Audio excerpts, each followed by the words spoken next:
Всем привет, ladies and gentlemen. Добро пожаловать to round 2 of the Russian Kubok Cup, where Zenit St. Petersburg faced off against Akron. Now, before I get into the match reaction, I have a big transfer news to announce.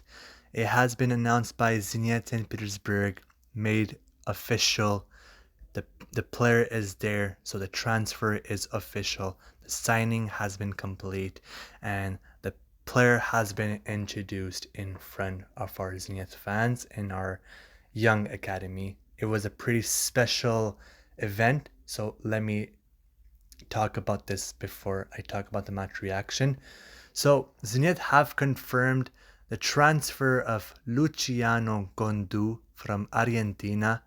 Now, I will admit that I don't know much about this player and I haven't seen him play as much, so I don't really know. I cannot give a proper rundown on the player, some proper information. I know that he is a striker. I know that he is talented because we spent 12 million euros on the player for the transfer, so we will be sending 12 million euros to his club. So that means that we have some interest that is as a player that interests us. Usually when we spend that much money, it means that this is a player who is solidified. So before I give my full reaction on this, I'll just say once again, Добро пожаловать в Zenit, мой брат. Welcome to Zenit. I hope that this will be a fantastic tenor. I hope that this will be a successful career with us for you, and I hope that you enjoy St. Petersburg with your family, with your girlfriend. I saw his picture with his girlfriend. Very beautiful couple. So I wish nothing but the best to him and his family, and I hope that they enjoy his stay, that they enjoy their stay in St. Petersburg, and I hope they enjoy the beautiful country of Russia. So once again, Добро пожаловать в Zenit, брат. Now, this is, in my eyes, like I've said, I don't really know much about the player, so I hope that his club, his fans, and basically Argentinians that have seen him play, or any people that have seen him play, let me know what type of player is he, what should I expect, what will he bring to Zenit. I am interested to know. But in my knowledge at the moment, I've seen a bit about him. I did a bit of research. I see that he played for the under 20 Argentina and that he lost in the finals in the Copa Libertadores. I hope I say it right, and that he's 23 of age now, still very young, and that he is a striker. Now, this is a fantastic signing. You know why? Because at the moment we are in a big lack of striking. Now with Glushenkov injured, we are in a high struggle, and Casiera has not been turned up. Sergeyev has not been playing as expected. We are lacking at the moment, and this is what I'm going to talk about in a few minutes in the match reaction. I won't take much long. So this is a fantastic signing, and I hope it works very well for us. We really need reinforcement in the striking. I was just going to talk about it in this match. So this is a very strong signing, and it was really cool to see him being introduced in front of our young academy players. I was able to see a bit of a video when they introduced Luciano Gondu in front of our fans, and then there was a one row that was filled with our academy players. I think they were as young as like 9, 10 years old. Our young players from our academy, and they were all wearing like the light blue Zenit kit, so it was really cool to see. And then with the orchestra in the back, it was really cool. It was really a good ceremony, and what a way to be introduced. So I hope that the way that he was introduced, that he is going to be that good, that he can become a legend at Zenit. Now, yes, I know that we have a lot of foreigners in our squad. We have at least, I think we're like the club that trusts the more. Like we have the more trust in the foreigner. We always sign more foreigners. I am very I am concerned about this. We have to develop more our Russian talent, but some players I accept, but like when you start going for too much foreigners, then that's where I draw the line. But in this case, I accept it. He is very talented, and I do hope that he will develop Russian football. So once again, like I've said, I hope that you know Zenit fan love this player, and I would like to hear more from his former club, his fans, whoever has seen him play. What can I expect from this player? So here is a fantastic transfer news. Now, really quickly, I want to I've been talking a lot about the transfer, and I want to talk about the match. 1-1 was the score, and we lost 5-4 in penalties against Akron. Akron, sorry, not Akron. Akron. Very disappointed match. Very horrible match. I am sorry, but oh man, the problems are already starting. It is not looking good. And my fears are becoming true.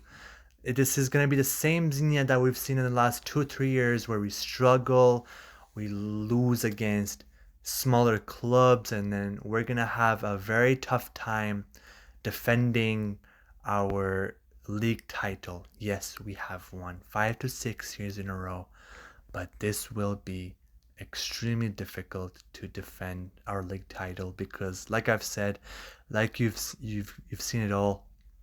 Spartak Moscow have gotten better. Krasnodar have gotten better. Dynamo Moscow are improving as well. And Zenit, on the other hand, we were improved, but then as soon as Glushenkov goes down with injury, we are back into a disgusting struggle. And I was reading the comments, and I agree with a lot of these comments that with Glushenkov injured, our strikers have no creativity. They don't have any innovation. I don't understand. How is it possible that we rely so heavily on the creativity of Maxim Glushenkov? How is it possible?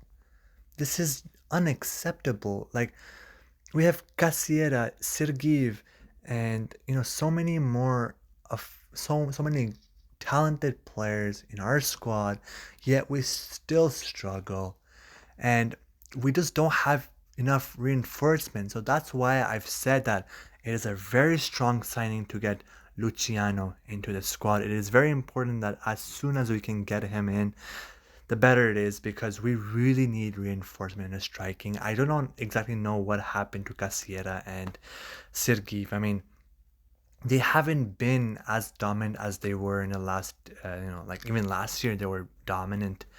Now Glushenkov has taken complete charge, and then as soon as he goes down, the struggles are heavy, and we already feel the importance and the value of his absence. And defending wise, for some reason, I kept giving him chances, but Volkov, his defending is shocking. Like, his form is shocking. Like, I was excited about this player, but for some reason, some Zenit fans have less patience. I have more patience, but I understand what they mean by that Volkov. Like, who is Volkov and why is he so bad? Like, there's like, he came from Krasnodar. He came from a very good club, and he had some strong season. And then he comes to Zenit, and his form just drops. He needs to wake up, because honestly, look, like I've said before, he needs to adopt to their system. Maybe he has gotten the time to adapt yet, but it's still no excuse. I mean, Glushenkov is a different thing. I mean, he became an instant star. Gorshkov has been improving better, but Volkov, I mean, even our goalkeeper Latishonok has already improved tremendously. Gorshkov is improving. Irakovic keeps getting better. But then Sergei Volkov, he's not getting any better. And I don't understand how is it possible for him not to improve at all, but on the other hand, to go downhill and have almost a downfall. I'm very concerned about Volkov. I'm very concerned, more importantly, about Zenit and how will we play in the upcoming games, because things are not looking good and our problems have already started, and it's just unacceptable. It is very unacceptable, and our goalkeeping is very strong. Like, I will not blame on Denis Adamov when you have that much pressure on you, when defenders are not doing their job, when the defensive line is shaky like that. It's tough to be a goalkeeper. Even Manuel Neuer, even Gianluigi Buffon, even Liev Yashin, they can save that. It's important to have a strong defensive line. How much more can a goalkeeper save a club? Like we always say, Liev Yashin can save the Titanic. It is true. He can probably save the Titanic, but you still gotta have a strong defensive line. You still gotta have defenders helping you. When there's so many holes every other minute, the pressure keeps mounting. How much more can you do? And it's a very difficult position to play. It is one of the hardest positions to play in football, the goalkeeping position. So I am very patient with my goalkeepers. Yes, I will point out the mistakes, but Denis Adamov is a very good goalkeeper. Lachishonok is a very good goalkeeper, and Kiejakov is a legend. So our goalkeeping, I won't talk much about them because they do a tremendous job day in, day out. It's the defensive line that for the last 3 to 4 years even have been on a great struggle.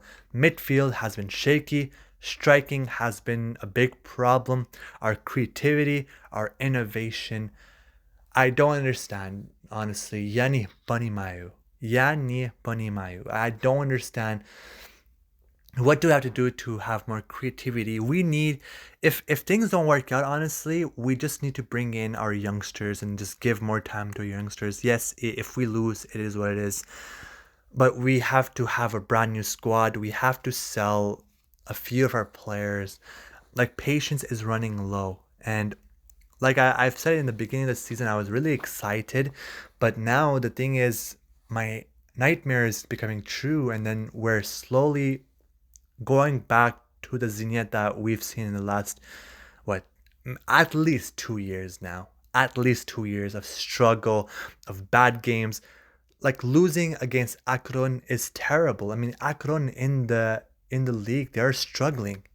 How are we able to struggle? I know I will I will give I will give the benefit of the doubt. Our team is not fully healthy. Like, there's always, like, we haven't had a full squad. This wasn't our main squad, but our reinforcement is bad. Like, a lot of them are starters. So there's just no excuse. Like, I will not come in and handle any excuse. So that just means our depth is really bad, as simple as it is. Zenit's depth is horrible. Like, how is it acceptable? It should be a great act of shame for the rest of Zenit that Dmitry Vasiliev is the man that, like, the only player that performed. Him and Adamov. They're the only ones that perform. Pedrinho, he has been amazing as well. He has been very creative. But the rest, they don't do much. And I know I love the players. I love my players, but a lot of them, like, they have played some fantastic matches, but like, now we have to look forward, and the matches that they've played so far has been very shocking.